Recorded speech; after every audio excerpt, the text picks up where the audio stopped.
Africa holds an extraordinary concentration of the world's physical wealth, yet its financial systems remain largely controlled by external forces.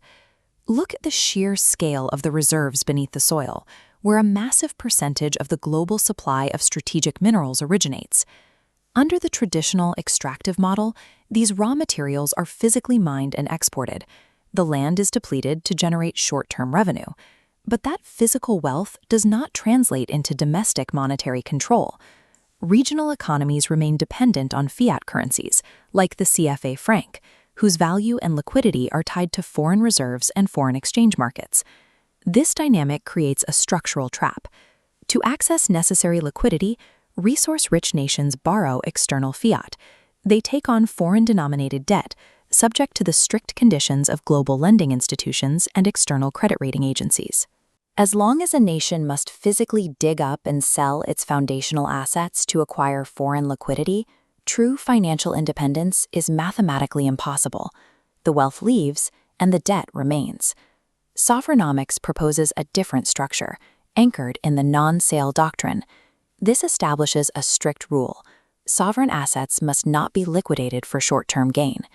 Instead of selling the land, nations can generate their own internal liquidity.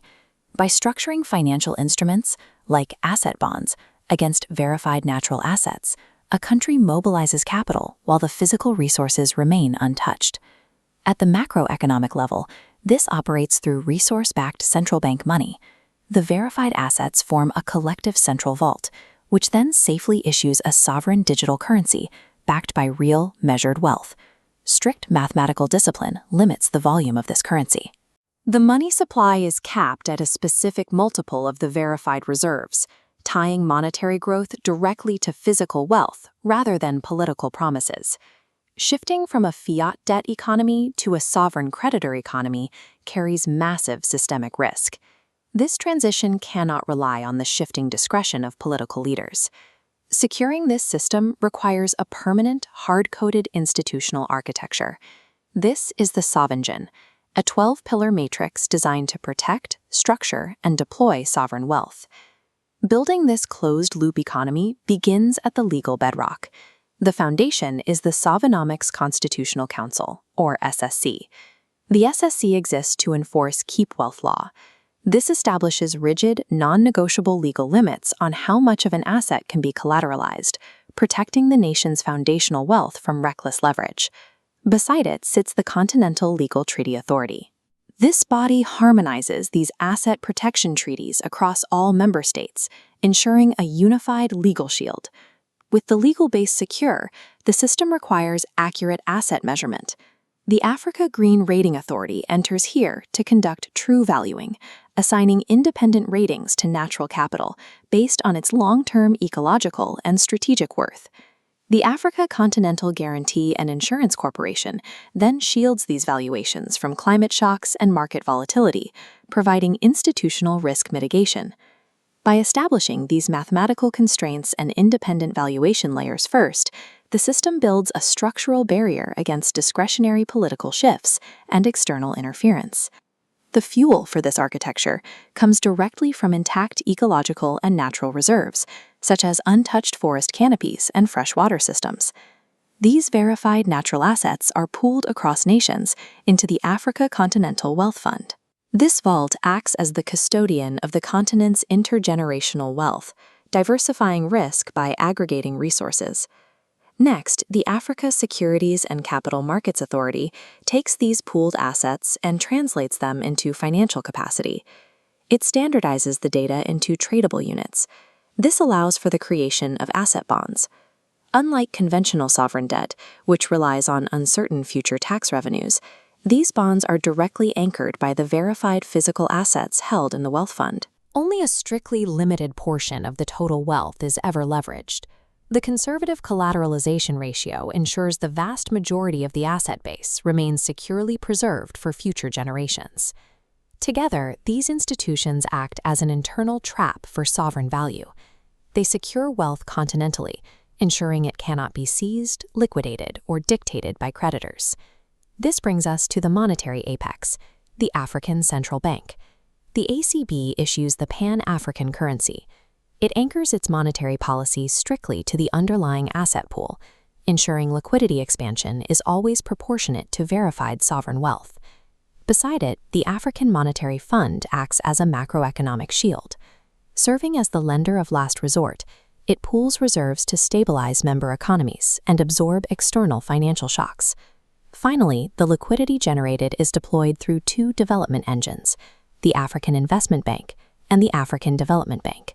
They funnel the capital directly into tangible projects. The African Union headquarters anchors this developing cityscape, serving as a physical nexus where these coordinated continental strategies are operationalized. The African Development Bank specifically provides the foundational policy reform and concessional financing required for national economies to safely absorb this new asset-backed liquidity. Through this triad, real industrial transformation is financed internally. By generating endogenous liquidity, the system eliminates the reliance on foreign debt to build domestic capacity.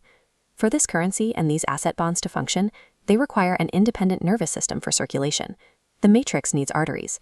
The Continental Payments and Settlement System handles this by enabling direct, cross-border digital trade settlement. It completely bypasses the need for foreign exchange currencies like the dollar or the euro. Simultaneously, the Continental Market and Clearing Corporation provides secure custody, trading, and price discovery. This creates high-speed, frictionless trade clearing across the entire network. These operational arteries guarantee that capital circulates internally. African wealth compounds within its own borders, rather than leaking outward into Western financial hubs as debt service or exchange fees. This raises a critical question. How does an internal liquidity system prevent elite capture, hyperinflation, or a total collapse during a global commodity crash? Consider a severe macroeconomic shock. An external crisis strikes the asset vault and the central bank. Instantly, Keepwealth law triggers. The Constitutional Council projects a rigid barrier, preventing politicians from forcing the central bank to print excess currency to cover the shortfall. Simultaneously, the African Monetary Fund deploys its pooled stabilization reserves. It releases targeted liquidity to buffer the member economies, neutralizing the volatility. Systemic risk is mitigated precisely because the response is automatic. The safeguards are built into the structural design and hard-coded mathematics of the matrix, removing human political discretion from the equation. Historically, at global financial summits, African nations have been forced to negotiate from a position of liquidity pressure. The structural subordination was built into the architecture of global finance itself. Unifying these 12 pillars removes the structural pressure to liquidate assets for external currency. Control shifts from the lender to the owner. The ultimate output of this matrix is a sovereign digital currency, strictly backed by the richest, most diversified natural capital base on Earth. Africa no longer needs to sell the land that feeds its grandchildren just to finance its present. Through this closed-loop matrix, the continent ceases to be a fragmented exporter of raw materials. By architecting its own financial reality, Africa takes its position as a dominant sovereign creditor.